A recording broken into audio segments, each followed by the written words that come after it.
আসসালামু আলাইকুম ওরহমাতুল্লাহি ওবারাকাতু। আপনারা দেখছেন মফিদি মিডিয়া, সাথে আছি আমি মনসুরুল হক মফিদি। আজ আমরা পবিত্র কোরআন হাদিস রিসার্চ করে গবেষণা করে একটি সুন্দর তদবির আমল আমরা শিখে নিব। সেটি হচ্ছে চোখের ছানি রোগ ভালো হওয়ার দোয়া ও আমল আমরা শিখে নিব। অনেক দিনই ভাই বোনেরা বলেন যে হুজুর আমার চোখের ছানি পড়ে গেছে। চোখের ছানি পড়ে গেছে, এটা একটা রোগ। আর যত রোগ মানুষের রয়েছে আল্লাহ বলেন অনুনাজ্জিলু মিনাল কোরআনি মা হুয়া শিফাউ ওয়া রাহমাতুল লিল মুমিনিন। সমস্ত রোগ ভালো হওয়ার, সমস্ত রোগ থেকে শিফা গ্রহণ করার, সুস্থতা গ্রহণ করার আল্লাহ পাক রব্বুল আলামিন মহা ঔষধ আল্লাহ এই কোরআনুল কারিমের মধ্যে রেখে দিয়েছেন। সুতরাং কোরআন থেকে যদি আমরা আমল করতে পারি রে আল্লাহ দেখবেন রহমত আর বরকতের দ্বারা আপনাকে সুস্থতা দান করে দিয়েছে কোরআনের ওসিলায়। সুতরাং চোখের ছানি যদি আপনার পরে, আপনি আমলটি করে দেখেন কোরআনুল কারিমের প্রতি বিশ্বাস নিয়ে, আস্থা নিয়ে, ভালোবাসা নিয়ে। কারণ পৃথিবীর সব মানুষ চেষ্টা করে যা না করতে পারে, আমার আল্লাহ যদি একবার বলে কুন, সাথে সাথেই সেটা ফায়াকুন হয়ে যায়। আল্লাহ যদি বলে কুন, সাথে সাথেই ফায়াকুন সেটা হয়ে যায় রে, সাথে সাথেই সেটা হয়ে যায়। তো চোখের ছানি রোগ ভালো হওয়ার তদবির আমি এখন সুন্দর করে আপনাদেরকে আমি শিখিয়ে দিচ্ছি। তো আমার জন্য আপনারা দোয়া করবেন আর ভিডিওটি শেয়ার করে দিবেন যাতে সবাই দেখে উপকৃত হতে পারে। আর যদি আল্লাহ এই তদবিরের উসিলায় যদি আল্লাহ রহমত করে, মসজিদের মধ্যে কিছু দান করবেন, অথবা মাদ্রাসায় অথবা এতিমখানায়, যেখানে এতিম অসহায়রা লিল্লাহ বোর্ডিংয়ে থাকে, সেখানে কিছু দান করে দিয়ে ইনশাল্লাহ আল্লাহ যদি রহমত নাজিল করে। তো সেটি হচ্ছে কারোর চোখের মধ্যে যদি ছানি পড়ে, আপনি একটা গ্লাসের মধ্যে কিংবা একটা বোতলের মধ্যে একটু পানি নেবেন। পানি নেওয়ার পরে ওযু করে পবিত্র হওয়ার পর আপনি 3 বার করে নিজের গুনাহের কথা স্মরণ করে ইস্তেগফার পাঠ করবেন। আস্তাগফিরুল্লাহ রাব্বি মিন কুল্লি যামবি ওয়া আতুবু ইলাইহি লা হাওলা ওয়ালা কুওয়াতা ইল্লা বিল্লাহিল আলিয়্যুল আযীম। 3 বার পাঠ করার পরে সহি তরিকার যে কোনো দরুদ শরীফ, নামাজের দরুদ ইব্রাহিম অথবা সাল্লাল্লাহু আলাইহি ওয়াসাল্লাম আপনি 3 বার করে পাঠ করবেন। পাঠ করার পর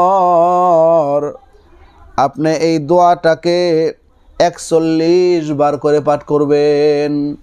দোয়াটি হচ্ছে, আমার সাথে বলেন, এখনই মুখস্থ হয়ে যাবে। ইয়া শাকুরু, ইয়া শাকুরু, ইয়া শাকুরু, ইয়া শাকুরু। এই শব্দটি কেনা বলতে পারবে? সবাই বলতে পারবে। 41 বার পাঠ করে আবার শেষে 3 বার দরুদ শরীফ পাঠ করে মনে মনে বলবেন, আল্লাহ আমার চোখের ছানি ভালো হওয়ার জন্য আল্লাহ তোমার এই আমলের উসিলায়, আল্লাহ তোমার রহমতের দিকে তাকাইয়া, তোমার বরকতের দিকে তাকাইয়া, তোমার কোরআনের উসিলায় আমলটি করলাম। আল্লাহ তুমি তো সব পারো। আল্লাহ এই আমলের উসিলায় আমার চোখের ছানিকে তুমি ভালো করে দিও। আল্লাহর কাছে বলে আপনি ওই পানির মধ্যে 3টি ফু দেবেন। ফু দেওয়ার পরে আপনি ওই পানি দ্বারা হাতের মধ্যে নিয়ে আপনি চোখ ধুবেন, যাতে চোখের মধ্যে একটু পানি হালকায় যায়, এরকমভাবে চোখ ধুবেন। ঠিক আছে? প্রতিদিন সকালে এবং সন্ধ্যায় 2 বার করে চোখ ধুবেন 7 দিন। এবং 7 দিন আপনি সকাল সন্ধ্যায় সেই পানিটি আপনি পাঠ করবেন।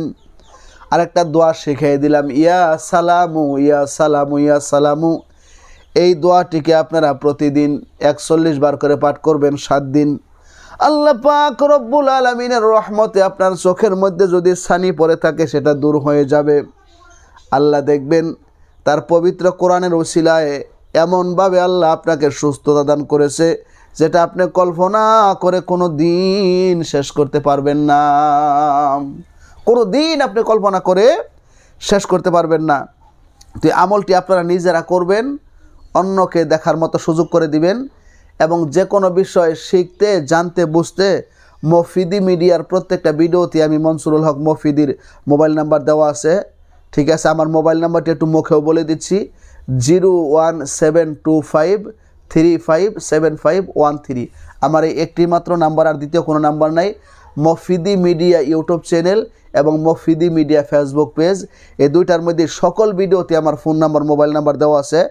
আপনারা খুব সহজে আমার সাথে যোগাযোগ করে ভাই হিসাবে এবং বন্ধু হিসাবে বিশ্বের যে কোনো প্রান্ত থেকে যে কোনো কাজের জন্য, তদবিরের জন্য, যে কোনো কিছু শেখার জন্য, জানার জন্য, বোঝার জন্য যোগাযোগ করে আমার সাথে কথা বলতে পারেন ইনশাল্লাহ। তো আল্লাহ তাআলা আপনাদেরকে সুস্থ দান করুক। তবে এই আমলটির কথা শুনে আপনি বাজে মন্তব্য করা যাবে না, যেটা হবে। হ্যাঁ, আল্লাহ চাইলে সবই সম্ভব, কোরআনের উসিলে আল্লাহ চাইলে সম্ভব। আমল সে বনতি হে জান্নাত বি জাহান্নাম। আপনি আমল করলেন, আমলের অনেক পাওয়ার আছে। যদি বিশ্বাসের সাথে যদি হয়, একিনের সাথে যদি হয়, যদি ভালোবাসার সাথে যদি হয়, তো আল্লাহ পাক রব্বুল আলামিন কবুল করুক, আপনাদেরকে সুস্থতা দান করুক, সেই প্রত্যাশায় আসসালামু আলাইকুম ওয়া রাহমাতুল্লাহি ওয়া বারাকাতুহু।